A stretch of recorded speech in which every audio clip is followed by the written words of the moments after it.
For today's video mga ka-idol, so balik naman tayo sa ating work mga ka-idol. Ito si nanay pumipili sa kanya ang bibilhin mga idol. Ang tumitiis siya ng umbok mga idol. Araw mga idol, so medyo busy ako ngayon mga idol. Pang mga delivery paparating at saka maraming customer mga idol.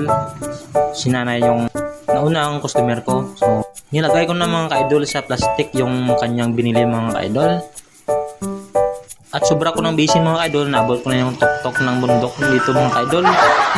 Busy ako ngayon kasi ina-arrange ko na yung mga pang-display naman mga idol dito sa Mitch Variety Store. Ang bango talaga mga idol ng Pride dito mga idol. Ang ganda ito mga idol sa panglaba mga idol. At ngayong tanghali mga idol, kasama ko pala ang kaibigan kong Pugi dito sa malapit lang dito sa tinatrabuhan ko mga idol. Hanggang dito na lang mga idol ang aking video. God bless.